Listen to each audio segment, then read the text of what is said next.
Halo semua, saya sering mendengar klaim bahwa Islam masuk Indonesia tanpa perang, tanpa paksaan. Namun benarkah demikian? Pada video ini, kita akan mendengarkan tragedi pahitnya keruntuhan Majapahit yang akan dinarasikan oleh channel YouTube Lia Lestari's Journey berdasarkan sejarah. Saya sudah menyertakan link channel YouTube Lia Lestari Journey di kolom deskripsi video ini buat teman-teman yang mau nonton video-video Lia Lestari lainnya dan subscribe channelnya. Oke, kita mulai aja ya.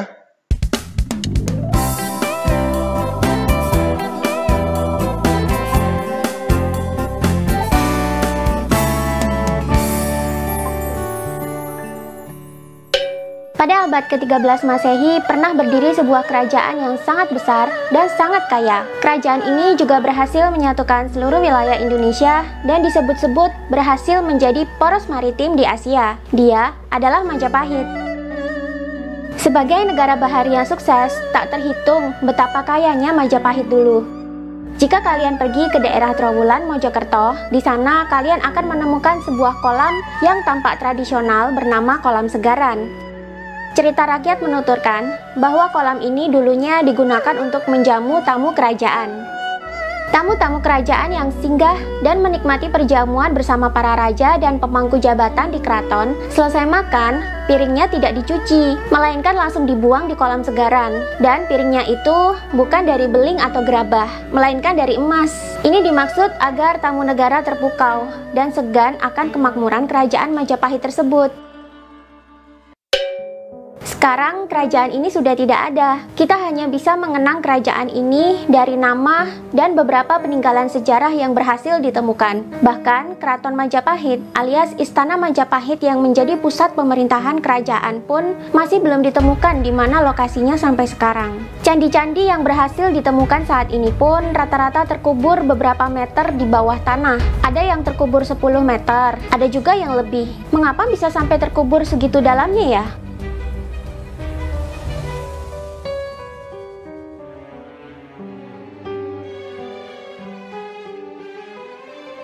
Jika candi-candi bekas peninggalan Majapahit terkubur karena usianya yang sudah terlalu tua, mengapa candi-candi lain yang usianya lebih tua seperti Candi Borobudur, Candi Prambanan, Candi Mendut, dan masih banyak lagi, kenapa tidak ikut terkubur? Padahal candi-candi tersebut dibangun pada abad ke-9 Masehi, 4 abad sebelum kerajaan Majapahit berdiri.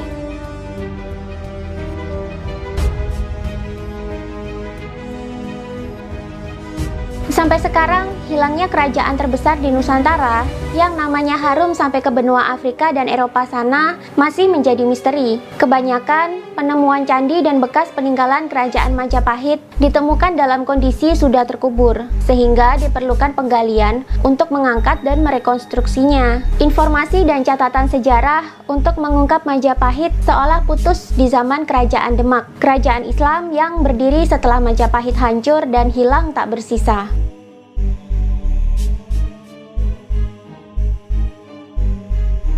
Sebenarnya, di zaman Kesultanan Mataram dulu, upaya untuk menyusun catatan sejarah tentang leluhur Jawa semenjak zaman Majapahit dan sebelumnya pernah dilakukan. Padahal Mataram adalah kerajaan yang berdiri 1 abad setelah Majapahit hancur dan menghilang. Upaya pencatatan sejarah ini pun sulit dilakukan. Ketika upaya pencatatan sejarah dilakukan, Mataram kesulitan mencari referensi kerajaan-kerajaan leluhur Jawa terdahulu. Raja-raja Mataram telah memberikan titah kepada para rakyat untuk mengumpulkan semua kitab dan catatan apapun yang membahas sejarah leluhur mereka. Tapi, kitab-kitab dan catatan sejarah yang terkumpul mentok di zaman Kerajaan Demak saja. Itu pun yang ditemukan kebanyakan kitab berbahasa Arab, kitab fikih, dan tajus Salatin.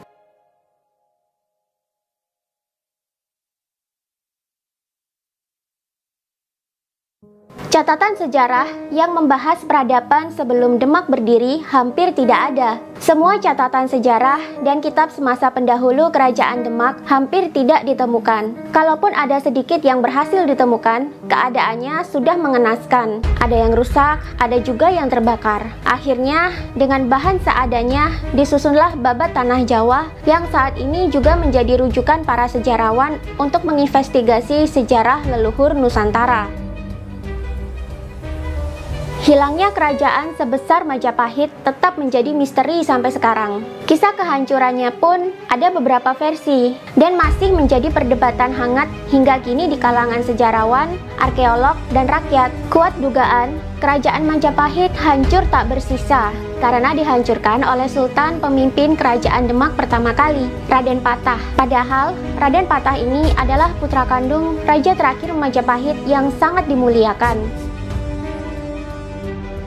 Raja terakhir sangat menyayangi putranya, tapi mengapa putranya sendiri tega menghancurkan kerajaan ayahnya?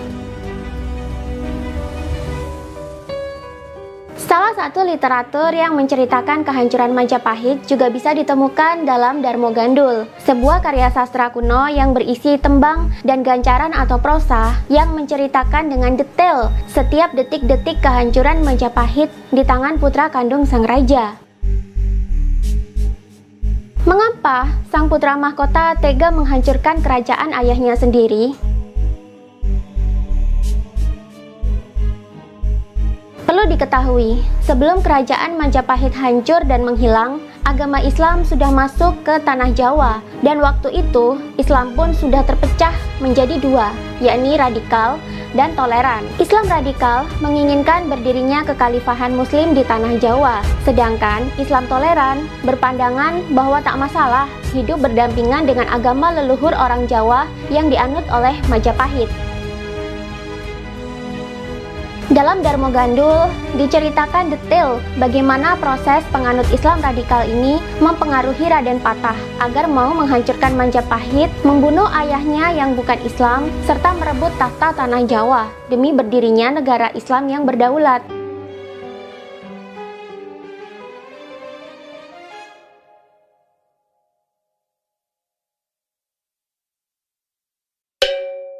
Agama Siwa Buddha diyakini menjadi agama para leluhur Nusantara, terutama di tanah Jawa. Agama ini adalah sinkretisme atau perpaduan antara agama Hindu dengan agama Buddha. Inti ajarannya adalah Budi, alias kesadaran diri sejati manusia. Dalam agama ini diajarkan bahwa manusia hendaklah mencapai kesadaran diri sejatinya, sehingga ia bisa menyadari roh dalam dirinya yang merupakan percikan roh Tuhan atau roh yang langsung diberikan oleh Tuhan. Roh dari Tuhan yang ada dalam diri manusia atau diri sejati manusia juga memiliki beberapa sifat Tuhan, seperti sifat mengasihi, menyayangi, cerdas, bijaksana, kuat, dan welas asih atau berbelas kasih. Manusia yang telah mencapai kesadaran diri sejati akan mengenali siapa Tuhannya, apa peranan dia diciptakan di dunia, dan bisa membedakan mana yang baik dan buruk secara bijaksana dan cerdas. Agama Siwa Buddha sekarang masih bisa ditemui di Nusantara.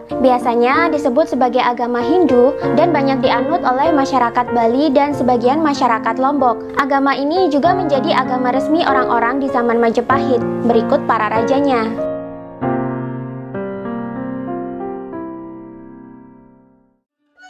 Ketika Raja Majapahit terakhir bertahta, yakni Prabu Brawijaya kelima, ia memiliki beberapa putra dan seorang permaisuri yang beragama Islam. Di zaman Prabu Brawijaya kelima bertahta, agama Islam sudah masuk ke tanah Jawa dan disebarkan oleh para ulama. Ulama-ulama ini dipimpin oleh 9 wali utama yang disebut sebagai Wali Songo. Dewan Wali Songo pada awal mulanya diketuai oleh Sunan Ampel di daerah Ampel Denta, Surabaya. Awal mula agama Islam disebarkan di tanah Jawa berlangsung toleran dan damai.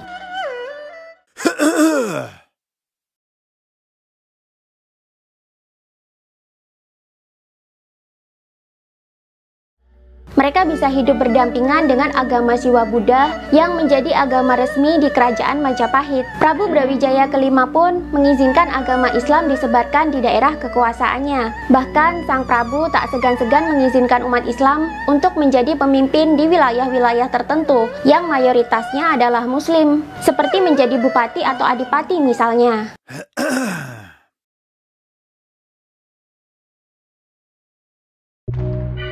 Putra kandung Prabu Brawijaya kelima pun, Raden Patah, juga menganut agama Islam. Ia diberi kemuliaan oleh ayahnya dengan diberi sebuah hutan di daerah pesisir utara Jawa Tengah yang bernama Hutan Bintara. Hutan ini boleh dibuka untuk diubah menjadi pemukiman warga dan Raden Patah dijadikan bupati atau adipati di sana. Di bawah kepemimpinan Raden Patah, Hutan Bintara bisa ia rubah jadi kota yang maju dan ramai bernama Demak. Soal agama, Raden Patah ini adalah murid dari Sunan Ampel. Selama belajar Islam, Raden Patah pernah bermaksud untuk menggulingkan ayahnya, sebab di dalam ajaran Islam tidak diperkenankan umat Islam dipimpin oleh pemimpin yang kafir.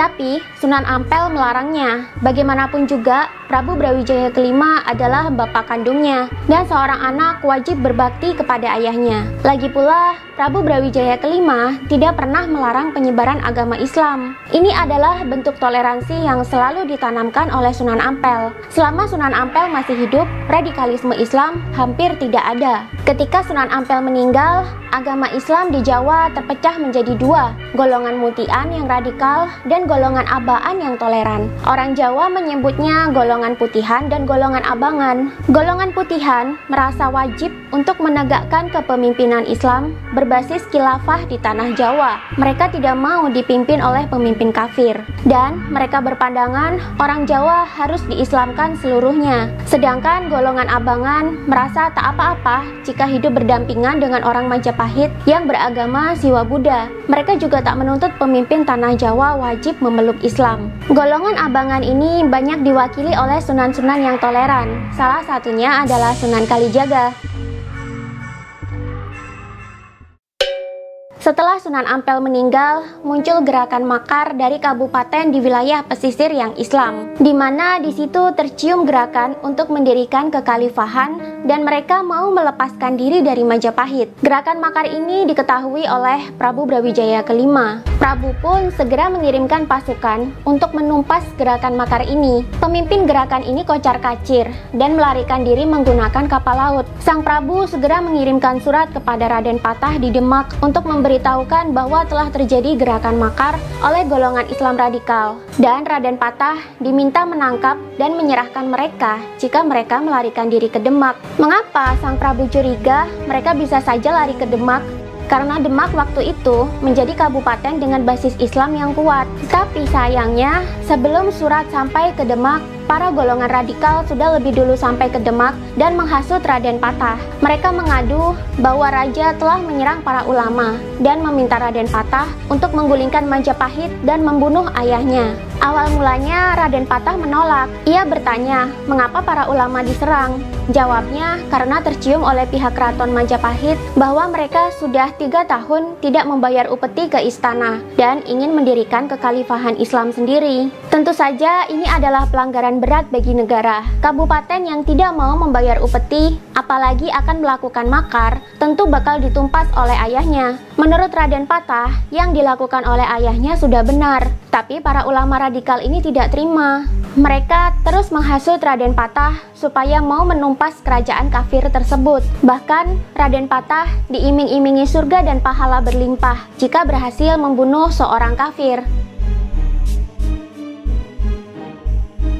Mereka juga memastikan Raden Patah bahwa ialah insan yang berhak memimpin tanah Jawa selanjutnya. Ayahnya selain kafir yang halal untuk dibunuh, juga sudah tua dan bungkuk, tidak bisa dijadikan pemimpin lagi. Atas bujuk rayu dan iming-iming surga yang panjang, Raden Patah akhirnya mau menyerang Majapahit dan membunuh ayahnya. Ia kemudian mengumpulkan seluruh bupati yang beragama Islam dan mengukuhkan diri sebagai raja baru di tanah Jawa. Kerajaan yang dia pimpin adalah Kerajaan Demak yang berbasiskan Islam. Ia kemudian juga menyeru para bupati untuk menyumbang pasukan untuk menyerang Majapahit dan membunuh rajanya yang kafir.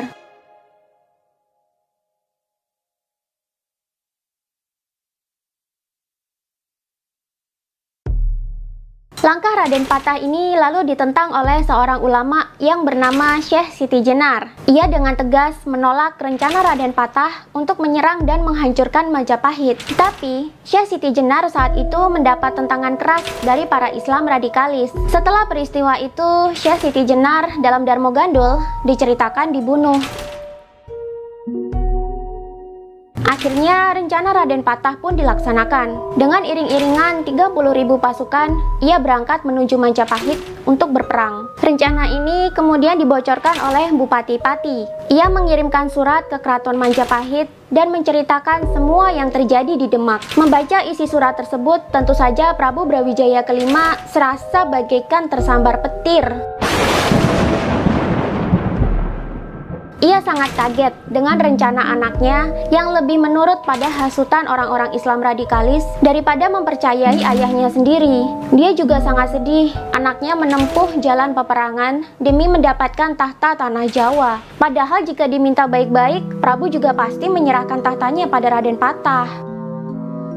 Kedatangan rombongan Raden Patah tak bisa dicegah lagi, sedangkan sang Prabu tidak mau berperang melawan anaknya sendiri. Akhirnya dia memerintahkan kurir untuk menyampaikan pesan kepada Adipati Pengging atau Handoyo-Ningrat dan Adipati Pronorogo atau Betara Katong. Dua orang ini juga anak kandung dari Prabu Brawijaya kelima yang masih loyal pada Majapahit. Prabu meminta mereka untuk membantunya membendung pasukan Raden Patah di perbatasan. Tapi belum sempat kurir itu berangkat, pasukan Raden Patah sudah sampai di Istana Majapahit. Jumlah pasukan di Majapahit hanya 3.000 orang, sedangkan pasukan Raden Patah ada 30.000 orang. Terjadilah perlawanan yang tidak seimbang. Dalam waktu singkat, peperangan berkobar dan pertahanan Majapahit dijebol. Pasukan Majapahit banyak yang terbunuh. Patih Majapahit pun ikut tewas di medan perang. Kompleks keraton dijarah oleh tentara Demak. Rakyat dikumpulkan dan dipaksa masuk Islam. Jika tidak, rumah mereka akan dijarah atau mereka dibunuh. Semua buku dan kitab tentang Majapahit dan agama Siwa Buddha digeledah, dirampas, dan dibakar, termasuk yang disimpan di rumah warga. Suara pedang, teriakan, dan tangisan bercampur aduk jadi satu. Rakyat yang ketakutan tapi tidak mau masuk Islam, akhirnya berlarian mengungsi membawa barang seadanya. Mayoritas mengungsi ke gunung, salah satunya Gunung Bromo. Mereka lalu berkembang menjadi suku Tengger.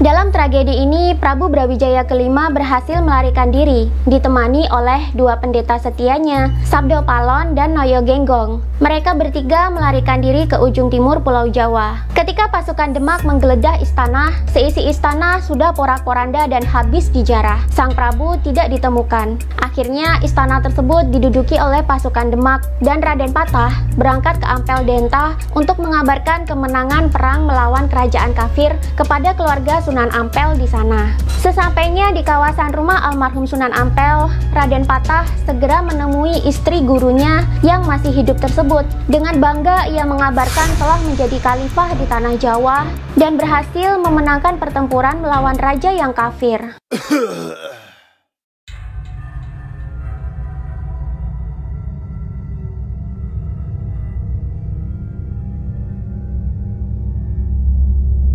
Mendengar pengakuan Raden Patah, Nyi Ageng Ampel semakin menangis histeris. Hatinya hancur melihat murid kesayangan almarhum suaminya justru jadi durhaka kepada ayahnya sendiri. Padahal sang Prabu sangat baik pada orang-orang Islam di Majapahit. Hatinya sangat miris melihat kelakuan Raden Patah yang demi mengharapkan surga dan pahala, rela menyerang kerajaan yang selama ini sudah memakmurkan hidupnya, hanya karena rajanya kafir.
Bagaimana nasib Raden Patah dan Prabu Brawijaya kelima selanjutnya?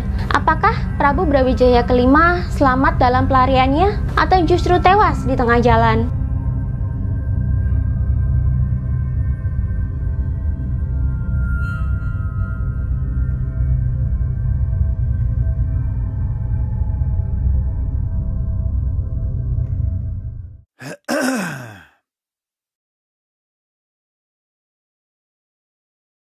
Kalau seandainya ada orang Nasrani, Yahudi, semua orang kafir yang mengatakan kepada Anda Islam dikembangkan, diekspansi dengan perubahan darah, katakan iya.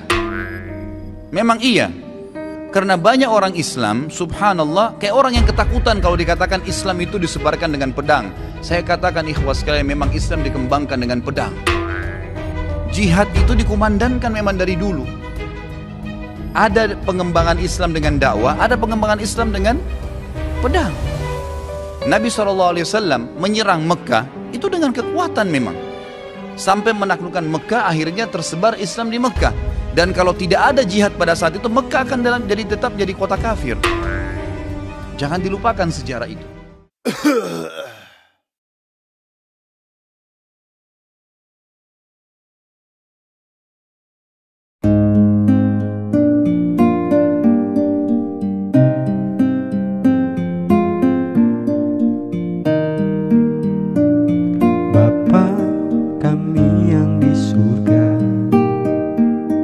Dikuduskanlah namamu, datanglah kerajaanmu, jadilah kehendakmu di bumi seperti di surga. Berikanlah hari ini makanan kami secukupnya, dan ampunilah kami ini seperti kami juga ampuni orang yang bersalah. Jauhkanlah kami dari pencobaan dan yang jahat, sebab Engkau yang mempunyai kerajaan, kuasa, dan kemuliaan untuk selamanya. Walaupun ku tak mengerti segala rencanamu, namun ku kan percaya rancanganmu terindah. Walaupun ku tak mengerti segala rencanamu, namun ku kan percaya rancanganmu terindah.